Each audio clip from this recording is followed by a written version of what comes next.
हर एक विषय से हमें तो सहायता कर, मदद कर, हर बातों के द्वारा हमें आशीष से परिपूर्ण कर, ताकि पिता परमेश्वर आपकी अनुग्रह, आपकी दया, आपकी कृपा के द्वारा जो वचन यहाँ पर हमने पढ़ा है, ये वचन को बोलने के लिए प्रभु आप हम सहायता दीजिए, मदद दीजिए। प्रभु आपकी अनुग्रह कृपा हमें प्रदान करे। हर एक बातों के लिए हम आपको धन्यवाद देते हैं। वचन को बोलने वाला प्रभु यीशु मसीह आपके नाम से मांगते पिता, सुन और कबूल कर, आमीन। केवल एक बात मैं आप लोगों को बताना चाहता हूँ, केवल प्रभु यीशु मसीह के दुखों के भोगने के विषय को आपको बनाना है। केवल आप 1 मिनट 2 मिनट केवल आपको समय दिया जा रहा है प्रभु का वचन को बोलने के लिए। आप 10 मिनट आपको लेना जरूरी है। तो इसलिए जागरण बाइबल के अनुसार, धर्म के शास्त्र के अनुसार आज हमारे सुनने का एक विशेष है। धर्म शास्त्र को पूरा करने के लिए प्रभु यीशु मसीह का मृत्यु हुआ। प्रभु यीशु मसीह का जन्म से पहले यीशु मसीह का जन्म और मृत्यु का भविष्यवाणी पुराना नियम से लेकर प्रकाशित वाक्य तक लिखा है। इसीलिए आज हम प्रभु यीशु मसीह के मृत्यु की चरित्रता हम सुन रहे हैं। प्रभु यीशु मसीह की मृत्यु का चरित्र मानव जाति को परित्राण या मुक्ति या उद्धार के लिए था। इसलिए हमने प्रभु को जाना, प्रभु के विषय में आज हमने सुन रहे हैं। तो प्रभु क्यों हम उस सुनकर पश्चाताप जीवन जीना हमारा कर्तव्य है। तो इसलिए कितनों ने घर में जाकर, मैंने आज के दिन भी आप लोगों को बताया था, कितनों ने जाकर आज रोमियो की पुस्तक पत्रिका उसका 6 अध्याय 1 से 10 पद कितने लोग पढ़ा घर में जाकर? आज के दिन मैं बताया था। वहां पर आपका बपतिस्मा, मृत्यु, विश्वास, शारीरिक जीवन कैसा सब लिखा है। आपने नहीं पढ़ा, मैंने रात को बताया। रात को जितने लोग आए थे उन लोगों ने उस पद को सुना और ये सुनकर उनके जीवन चरित्र का कैसा होना है ये आप संयम निर्णय करिए। बाइबल के अनुसार यशायाह नबी की पुस्तक उसका 53 अध्याय उसके 4 पद पर प्रभु यीशु मसीह की मृत्यु की भविष्यवाणी हो गया था। यहाँ पर लिखा गया है कि 4 पद पर, नीचे उसने हमारे किसको सहा? हमारे। क्या वो दुखी पुरुष था? वो बीमारी व्यक्ति था? वो निर्बलता व्यक्ति था? प्रभु यीशु मसीह अपने दुखों को सहा, ऐसा बाइबल में लिखा नहीं है। बाइबल में लिखा गया है, इसमें क्या लिखा गया है बोलने से मैं पढ़ रहा हूं, ध्यान से सुना। नीचे उसने हमारे रोगों को सह लिया। पहला बात बाइबल में से हमारा रोग, बाइबल के अनुसार मानव का रोग, दुर्बलता, अनेक चीजों को प्रभु अपने ऊपर ले लिए और हमें रोग या अनेक प्रकार की व्याधि को प्रभु चंगाई लेने के लिए क्रूस पर बलिदान हुए। दूसरी बातों को हम यहाँ पर देखते हैं कि रोगों को सह लिया कि और हमारे ही दुखों को उठाया। दूसरी बात, दुख, पाप का दुख भयंकर दुख है और ये पापों के दुखों को मानव कभी भी झेल नहीं पाते। इसलिए प्रभु यीशु मसीह पहले रोग को दूर किया, दूसरा दुखों को दूर किया। और कहां पर ये 2-3 जो हमारी दुर्बलताओं को प्रभु दूर किए। तीसरी बात यहां पर देखते हैं, यहां पर लिखा गया है क्रिस्टियो मंडली उठा दिया, तो भी हमने उसे परमेश्वर का मारा कुटा और दुर्दशा में पड़ा हुआ देखा। बाइबल के अनुसार, धर्मशास्त्र के अनुसार प्रभु का ये दुख और क्लेश को हम अनुभव आज भी नहीं करते हैं। यहाँ पर तीसरी बात, महाप्रभु ताके दंड देना, महाप्रभु पाठ लिखा है अभिशाप बोलते अभिशोच बोचो, मगर महाप्रभु परमेश्वर ने उन्हें दंड नहीं दिया, हमारे दुखों को उसके ऊपर लाद दिया और हमको दुखों से और रोग और व्याधि से प्रभु मुक्त किया। ये है 40 दिन की हमारे पश्चातापी का जीवन, ये है हमारे 40 दिन की पश्चातापी का जीवन और ये है धर्मशास्त्र के पूरा करने का मृत्यु। धर्म के शास्त्र को बाइबल में यीशु प्रभु हमें समस्त चीजों से आज उद्धार या उपकार करने के लिए क्रूस पर बलिदान हुआ। वो हमारे समस्त चीज को दूर करने के लिए एक सिद्ध मतलब एक संपूर्ण बलिदान प्रभु क्रूस पर हुआ। इसलिए आज हमारे भक्त लोगों ने बहुत सुंदर गाना को लिखा है। कौन सा गाना? मालूम है आपको? यीशु क्रिस्ट का क्रूस सर्वदा ध्यान करो। प्रियजनों, यीशु मसीह का जो क्रूस का बलिदान है हमारे लिए एक आशीष का कारण था। इसलिए चाहे ये 40 दिन हो, चाहे हम ऐसे भी समय में रहे, तो यीशु मसीह का दुखों को आज हमें अनुभव करते हुए विश्वास के साथ, प्रार्थना भक्ति के साथ प्रतिदिन हमको चलना है। नहीं तो क्या होगा भाई, आप समझ जाने। एक कहावत है, यदि बस चालक संयम ना रख कर यदि बस को चलाता है तो वो क्या कर देगा? पलट देगा। तो आपका और मेरा जीवन भी ऐसी है। यदि आपका और मेरा जीवन को अपने वंश में रखकर नहीं चलेंगे तो इस संसार में हमारा क्या होगा किसी को पता नहीं है, प्रभु का राज्य जब आएगा तो। इसलिए इब्रानियों की पत्रिका 10 अध्याय उसका 3 से 7 पद लिखा गया, यीशु प्रभु हमारे लिए क्यों बलिदान हुआ, उसके बलिदान के द्वारा हमें क्यों मुक्ति मिला। पढ़िए पन्ना पर इब्रानियों की पत्रिका 10 अध्याय 3 से 7 पद तक। तब मैंने कहा, हाँ 10 अध्याय 3 से 7। परंतु उनके द्वारा हाँ प्रतिवर्ष पापों का स्मरण हुआ करता है। आदिकाल में इस्राएल लोग प्रतिवर्ष पाप को स्मरण करते थे, क्योंकि यह अनहोना है। और ये पाप का स्मरण करना एक साल का अनहोना मतलब शरीर का शुद्धि होता था। कि बैलों और बकरों का लहू बाइबल के अनुसार, धर्म के शास्त्र के अनुसार संसारिक की बैल और बकरों के लहू पापों को दूर करे, पाप को दूर नहीं कर सकता, दूर करे। इसी कारण वह जगत में आते समय कहता है, बैल और बकरे का लहू मनुष्य का पाप का लहू को दूर नहीं करता। जिस समय प्रभु यीशु मसीह इस जगत में आने के लिए तैयार हो गया, ये रेडी हो गए, बलिदान और भेंट तू लेना चाहिए। इसमें उस बलि बैल बकरों के बलि के द्वारा दिन और प्रतिदिन पाप बढ़ता चाह रहा था, इसलिए बलिदान और लहू तूने नहीं चाहा, पर मेरे लिए एक देह तैयार की। मानव जाति को इस उद्धार, पापों से उद्धार करने के लिए स्वयं परमेश्वर मानव का देह का रूप धारण करते समय ये बातों को लिखा गया है। होम बलियों और पाप बलियों से हाँ, तू प्रसन्न नहीं हुआ। जगत में जो बकरों और कलोर अनेक चीजों के पाप बलि, हम बलि जलाया जाता था, उससे परमेश्वर खुश नहीं था या प्रसन्न नहीं था। तब मैंने कहा, तब उस समय मैंने एक बातों को रखा, देख हाँ, मैं आ गया हूँ। परमेश्वर का पुत्र बोलता है, देख मेरा शरीर तैयार हो गया और मानव जाति के पापों से छुटकारा देने के लिए मैंने जगत में आ भी गया, ऐसा यीशु कहता है मेरे प्रियो। तो इसलिए यीशु का आने का अर्थ है मानव जाति के, मानव का शरीर में होने वाले पापों से छुटकारा।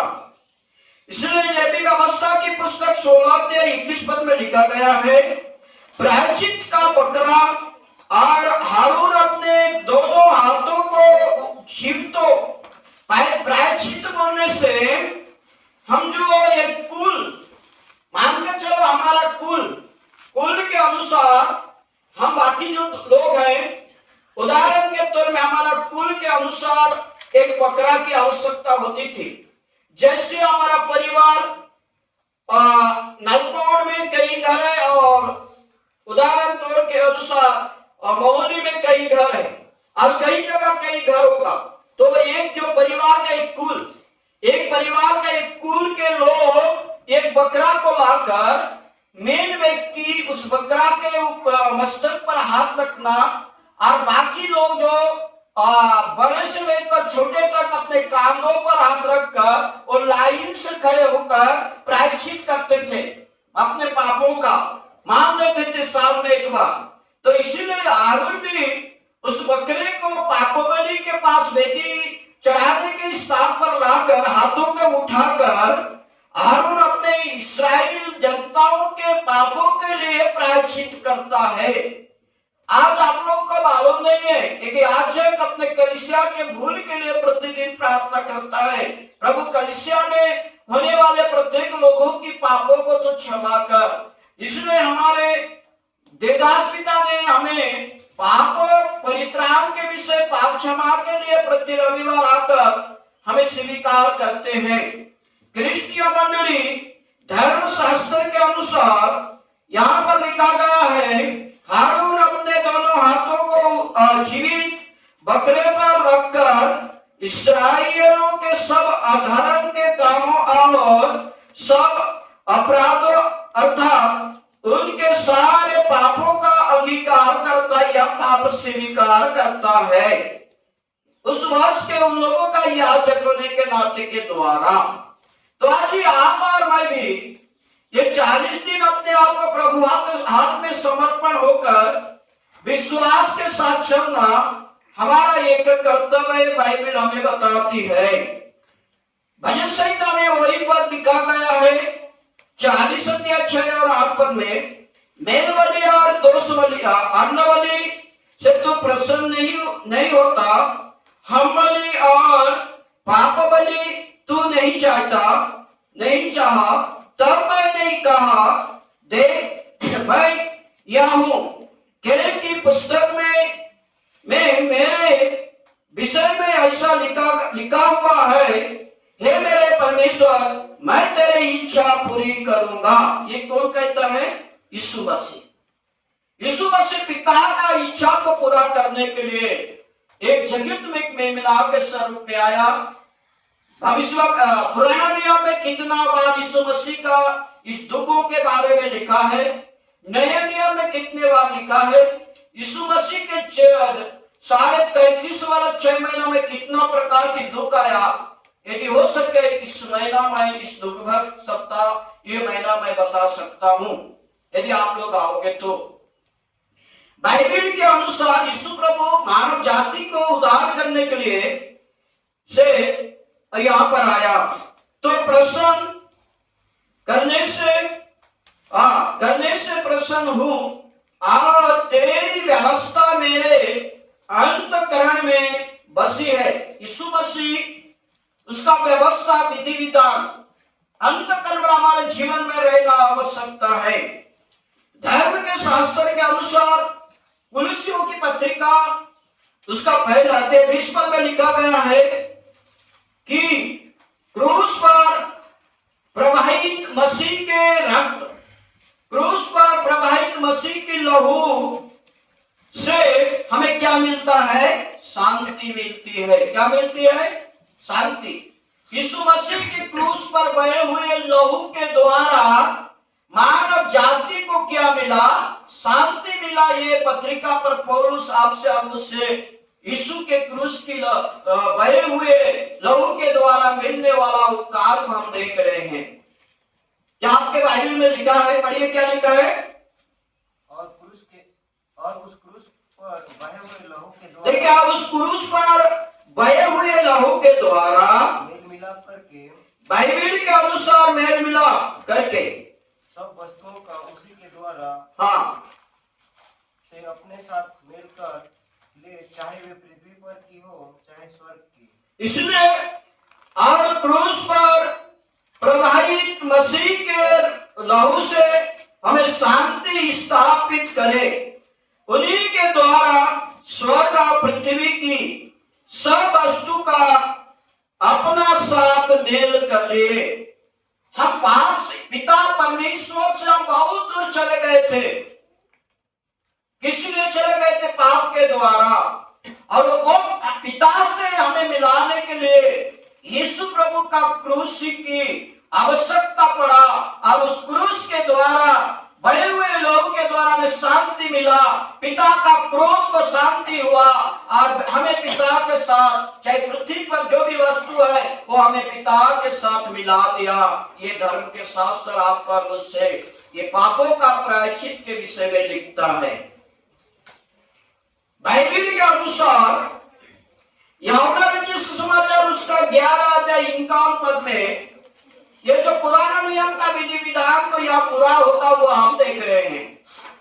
क्योंकि पुराने नियम में हमारे रोग, हमारे तकलीफ, हमारे बीमार के लिए प्रभु क्रूस पर चढ़ा। तो भी लोग ने उससे क्या कहा? इन्होंने गलत किया होगा तब अपनी गलती के द्वारा दंड भोग रहा है।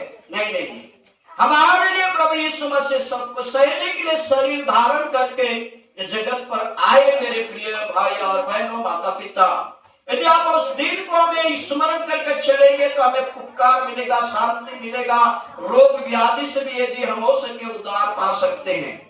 यूहन्ना रचित सुसमाचार 11:51 में इस यह बातें उसने अपनी यहाँ पर एक याजक, उस दिन का याजक जो याजक था यीशु मसीह के दिनों में, वो याजक यीशु मसीह के विषय में भविष्यवाणी कर रहा है। और वह भविष्यवाणी था यहूदी लोगों के उपकार के लिए यहूदियों का एक व्यक्ति को यीशु मसीह को मरना आवश्यकता है। यीशु मसीह के किसके उपकार के लिए? मानव जाति के उपकार के लिए यीशु मसीह का मृत्यु होना आवश्यकता है। लिखा है बाइबल में यूहन्ना 11:51 में यीशु मसीह का मृत्यु बलिदान के द्वारा मानव जाति को क्या आया? मुक्ति आया। ये बाइबल आपको और मुझे बता रहा है।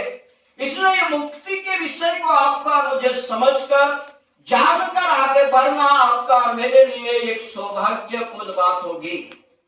और यदि हम इस बातों को ना जानकर हम अपने इच्छा का अनुसार रहेंगे, बाइबल के अनुसार शारीरिक ज्ञान परमेश्वर की दृष्टि में मूर्खता होकर रहेगा। क्रिस्तीय मंडली, धर्म के शास्त्र के अनुसार यीशु यहूदी राष्ट्र के लिए मरेगा, ये भविष्यवाणी आज कौन किया था मालूम है? कौन किया था? उस वर्ष का महायाजक हन्ना है ना? वही इस बाइबल में लिखा है।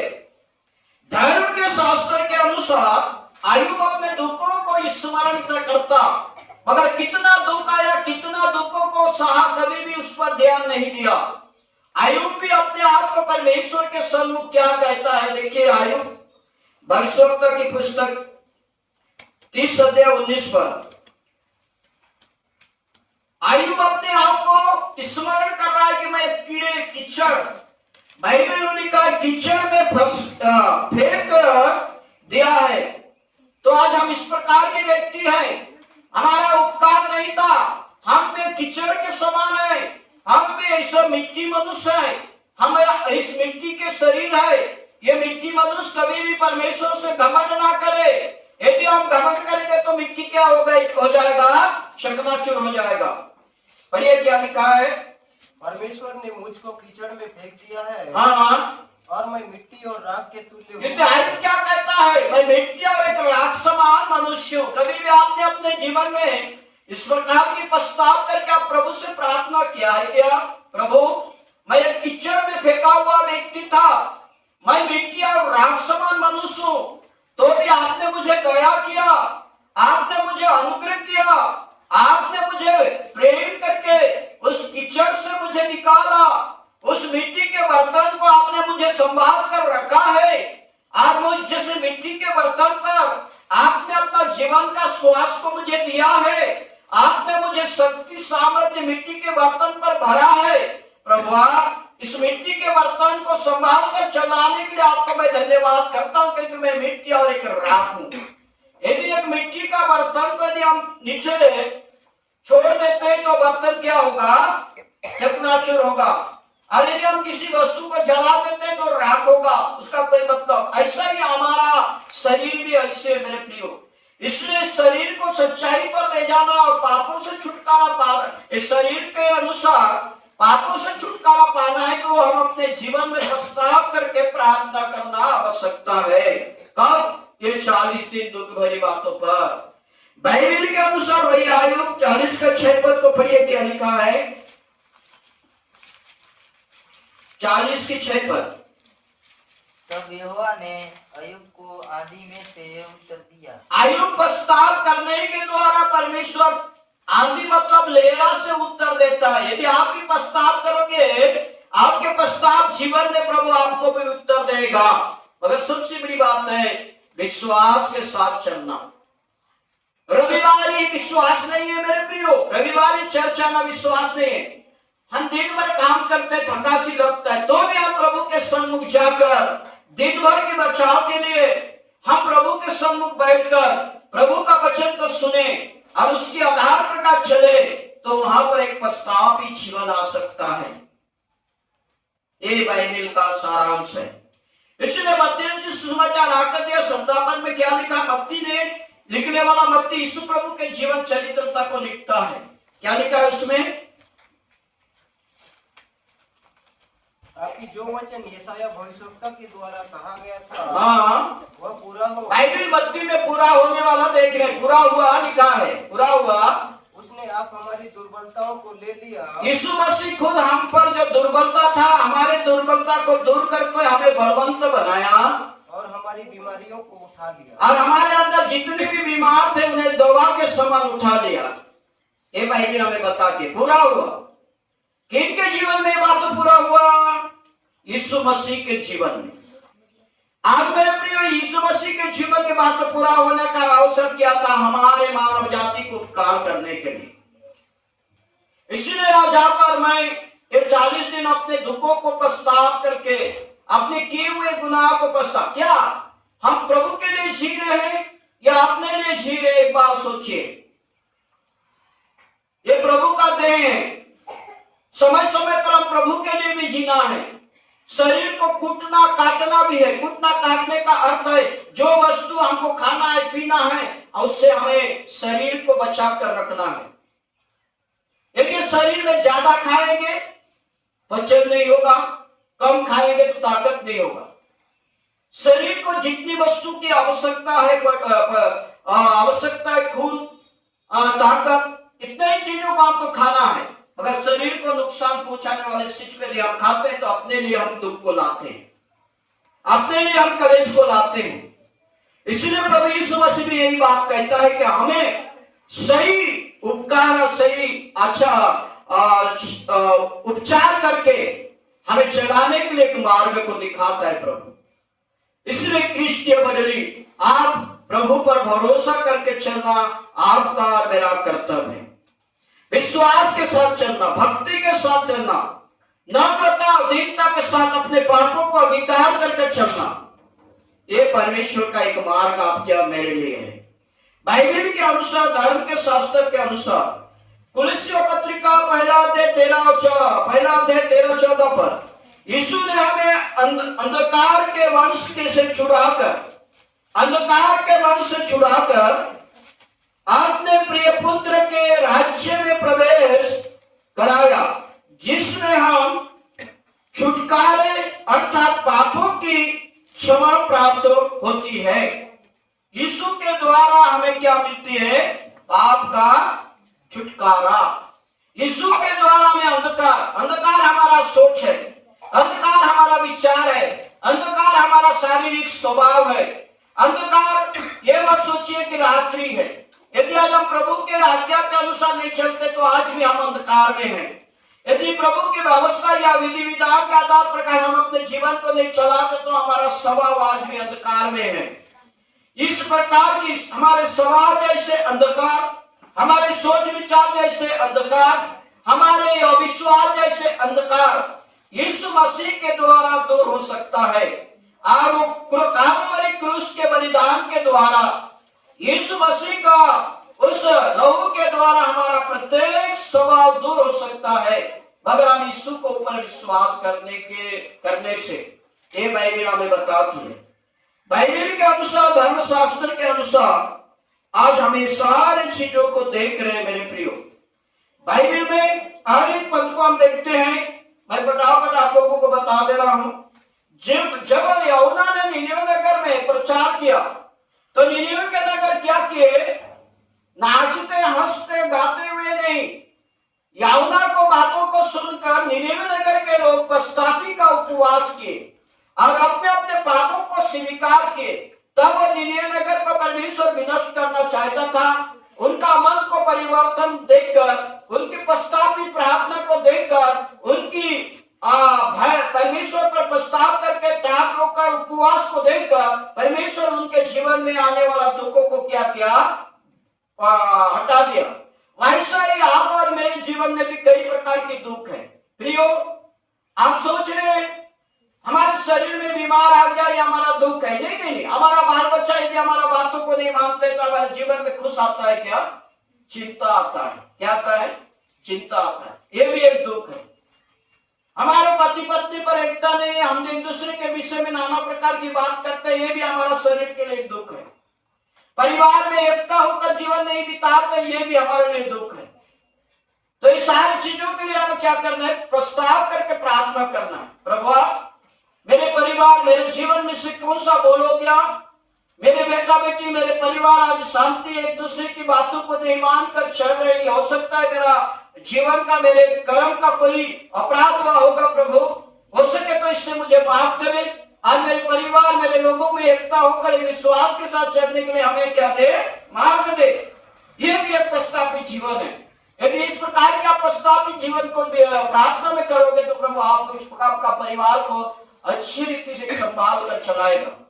पर ये यौना में आप यूहन्ना भविष्यवक्ता की पुस्तक में यौना के जीवन का चरित्रता, निनेवे के नगर की घटना एक प्रकार हमें दिखा रहा है। यौना घर में जाके पढ़िए, यौना भविष्यवक्ता की पुस्तक उसका 3 अध्याय 5 से 10 पद पढ़ोगे तो उसका निनेवे के नगर की प्रस्ताव आप लोग को मालूम पड़ेगा। क्या कारण है? ऐसे प्रस्ताव तो नहीं कर रहे तो अच्छी बातें नहीं करे तो करना आवश्यकता है, ये बाइबल हमें बता रही है। दूसरी बात मत्ती में भी लिखा है 12:41 में, यूहन्ना का प्रचार सुनकर निनेवे के नगर में प्रस्ताव की। अगर यीशु मसीह कहता है निनेवे से, यूहन्ना से बढ़कर भी आपके पास है, तो भी आप उनके प्रचार सुनकर आज विश्वास नहीं करते। मेरे प्रियजनों, आप बाइबल का पढ़िए, बाइबल का शब्द को समझिए, बाइबल के पद को समझकर अपने जीवन को प्रभु के हाथों में समर्पण होकर चलिए। खाएंगे, पिएंगे, ऐश करेंगे, ये तो संसार का जीवन है। आज संसार का जीवन प्रभु के निकट कोई महत्वपूर्ण नहीं है। इसलिए बाइबल के अनुसार, धर्मशास्त्र के अनुसार रोमियो 8 अध्याय उसका 3 पद को पढ़िए, क्या लिखा है? अर्थात अपने ही पुत्र को पाप बलि शरीर का समानता में पाप बलि होने के लिए भेजकर शरीर में पापों पर दंड की आज्ञा दी। हमारे शरीर को, मेरे शरीर को, मानव का शरीर को पाप से छुटकारा देने के लिए स्वयं शरीर धारण होकर जगत में यीशु मसीह आए और अपने शरीर में क्या उठाए? क्रूस की दंड। इसलिए बाइबल की कुरिन्थी मंडली में लिखा है, क्रूस की कत्ता नाश होने के लिए, नाश होने वालों के लिए मूर्खता है। यदि क्रूस के विषय में जो व्यक्ति क्रिश्चियन होकर भी यदि नहीं जानता, क्रूस के विषय में जो व्यक्ति मनन और चिंतन नहीं करता, वो क्रिश्चियन होने से भी उनके लिए मूर्ख गिना जा गया है। क्या गिना गया है? मूर्ख। यदि आप मूर्ख, क्रूस के बारे आप ध्यान नहीं करोगे तो प्रभु की दृष्टि में आप क्या हो, आप स्वयं जानिएगा। ये बाइबल बताती है। धर्म के शास्त्र के अनुसार फिलिप्पी पत्रिका 2:7 पर, वरन अपने आप को ऐसा शून्य कर दिया और दास का स्वरूप धारण किया और मनुष्य की समानता में हो गया। देखिए, दास, दास किसे कहता है? दास पहला जमाना में यदि मैं किसी के घर में दास बनना चाहता हूं तो वो मालिक मुझे इस दीवार के पास ले जाकर, इधर देखो, ये दीवार के पास ले जाकर मेरा इस कान को ये दीवार में टिका कर छेदता था और उसमें दास का एक बंधन बांध देता था और वो व्यक्ति उस घर का दास बनता था। चाहे दास को, मालिक का इच्छा था दास को मारना, कूटना, सब कुछ करना। ऐसा ही आपके और मेरे लिए ऊपर उठाने के लिए, आपको और मुझे उस दास, पाप के दास के गुलाम से छुटकारा देने के लिए प्रभु यीशु मसीह दास बनकर आकर पाप के दासों से हमें मुक्त किया। यह है प्रभु यीशु मसीह का जीवन का गुण मेरे प्रियो। तो आज आप पाप का दास सर्वदा बनना चाहते हो या पाप का दासों से मुक्त होना चाहते हो तो यीशु पर बातों पर आपको विश्वास करके भक्ति के साथ चलना पड़ेगा। उत्पत्ति के पुस्तक 3 अध्याय 19 पद में, जिस दिन आदम ने पाप किया, पाप करने के द्वारा आदम और एक दो वंश के बीच में शत्रुता उत्पन्न हुआ। आदम ने पाप किया, आदम के पाप करने के द्वारा बहन का पृथ्वी पर पाप जात हुआ और उसी दिन दो कुल का शत्रुता हुआ। किन किन का हुआ मालूम है? सांप और मनुष्य का। उस दिन शैतान कौन सा रूप धारण किया था? सांप रूप धारण किया। तो मनुष्य को बोला, श्राप दिया, सांप को भी श्राप दिया और दोनों में शत्रुता हुआ। एक पढ़िए, क्या उसी में लिखा गया है कि स्त्री से जन्मा हुआ व्यक्ति तेरा सिर को कुचलेगा। यीशु मसीह स्त्री के द्वारा जन्म लिया, इसलिए शैतान का सिर को कहां पर कुचल दिया? क्रूस पर। कहां पर? क्रूस पर। इसलिए उसने भी प्रभु तुम आपका मुझे विजय दिलाया। तो ये सारे बातों को क्यों देख रहे हैं हम लोग? आज मसीह का दुखों के बातों पर देख रहे हैं। आखिरी बातों को हम देखते हैं भजन संहिता 90 उसका 3 पर। पढ़िए क्या लिखा है? 90 भजन संहिता 90:3। तो मनुष्य को लौटा कर मिट्टी मनुष्य जब एक धरती पर घमंड करेगा ना, प्रभु के दृष्टि में कुछ भी नहीं। यदि माटी के शरीर पर प्रभु का आत्मा प्राण जीवन सब कुछ है, ये माटी के बर्तन में से यदि उसका आत्मा प्राण को खींच लेगा तो मनुष्य कहां मिल जाएगा? माटी में। कहां मिल जाएगा? मिट्टी में। यदि तो मनुष्य की आत्मा को खींच लेगा तो मनुष्य माटी में मिल सकता है। हाँ, और कहता है हे आदमी और लौट जाओ। हे मनुष्य मिट्टी के बर्तन वाले तो मिट्टी में मिस जाओ। प्रिय, इसलिए परमेश्वर से हम घमंड ना करें, परमेश्वर की आज्ञा को मानने में हम पीछे ना हटे। यदि पीछे हटते हैं तो हम कुछ भी नहीं कर सकते। इसलिए आप और मैंने समझ लिया कि परमेश्वर ने आज आपके और मेरे लिए क्या बना? पहला रोगों को सहा, दूसरा हमारे दुखों को उठा लिया। क्योंकि पहला पतरस की पत्रिका उसका दूसरा अध्याय कितना पद में हमने पढ़ा? कितना पद में? 24 पद में। पढ़िए उसको लिखकर सुनकर मैं समाप्त कर दूंगा। वह आप ही हमारे पापों को अपनी देह पर लिए हुए क्रूस कितने लोग ये बातों को समझ रहे? यीशु मसीह पापी था, अधर्मी था, रोगी था? नहीं नहीं, वो सब हमारे लिए, हमें बचाने के लिए। यहाँ पर पतरस कहता है और प्रेरित पौलुस कहता है पतरस की पत्रिका पर, हमारे पापों के लिए, हमारे पापों को अपने देह पर लेकर, हाँ, जिससे हम पापों के लिए मरकर धार्मिकता हमें पाप से मुक्ति देने, पाप से छुटकारा देकर पाप से मुक्ति देने के लिए वो क्रूस पर मृत्यु हुआ। और धार्मिकता के लिए, हमें धार्मिक बनाने के लिए, उसी के मार खाने से तुम चंगे हुए। यीशु मसीह हमें धार्मिक बनाने के लिए पुनरुत्थान हुआ, उसके मार खाने, हमें धार्मिकता बनाने के लिए यीशु ने मार खाया और उनके मार खाने के द्वारा हमने क्या हुआ? चंगाई पा। तो ऐसे परमेश्वर को यदि हम स्मरण करके नहीं चलेंगे तो दुर्भाग्यपूर्ण हम लोग हैं। और एक कहावत है ना हमारे देहाती भाषा में, दिन में गड्ढा खोद के रात में गड्ढा खोद के दिन में जाकर गिरना। रात में गड्ढा खोद के दिन में जाकर गिरना, ऐसा तो हम लोग नहीं हो रहे। क्रिस्टियन मंडली जागृत, यीशु प्रभु को हम इस क्रूस के चरित्रता को सुनकर समझकर, यीशु ने मेरे लिए क्रूस पर बलिदान हुआ, उसके बलिदान द्वारा मैंने उपकार पाया, इसलिए इस दिन को मैं स्मरण करके शरीर को अपने वंश में रखकर इस 40 दिन क्या हम चिकन मटन नहीं खाने से नहीं बचेंगे? क्या एक 40 दिन यदि हम विश्वास के साथ, उपवास के साथ, भक्ति के साथ प्रभु के चरण में चलेंगे, क्या हमारा शरीर सूख जाएगा? क्या है? सूखेगा? शरीर सूख सकता है मगर आत्मा बलवंत होगा। शरीर सूख सकता है, आत्मा क्या होगा? बलवंत होगा, विश्वास बलवंत होगा। तो इसलिए मेरे प्रियो, हम एक महीना, आज पिछले महीना 18 तारीख से, मतलब आज कितने दिन हुआ मालूम है? कितने दिन है? तो इसलिए प्रभु का धन्यवाद हो। तो प्रभु ने हमें एक सुंदर अवसर दिया है कि अपने पापों को पछताव करके प्रभु से क्षमा मांगना। प्रभु आज आपको और मुझे वैसा ही जीवन दे जो उसकी आज्ञा को पालन करे और उसकी आशीष को पाए। प्रभु वचन के द्वारा हम सबको आशीष दे। आमीन। सर्वशक्तिमान दयालु प्रभु परमेश्वर पिता, हम धन्यवाद करते, प्रार्थना करते हैं, आपने हमारे लिए अपने क्रोधों को उठाकर हमें सुख दिया है, हमारे रोगों को दूर करके हमके रोग से मुक्त किया, हमारे दुर्बलता को दूर करके हमारा बलवंत किया। इस दिन को स्मरण करने के लिए हमें सहायता मदद दिया और इस दिन में स्मरण करते हुए आगे बढ़ने के हमें मार्ग दिया। उपस्थित तमाम कलीसिया को आशीष दे, यीशु के नाम से मांगते हैं। आमीन।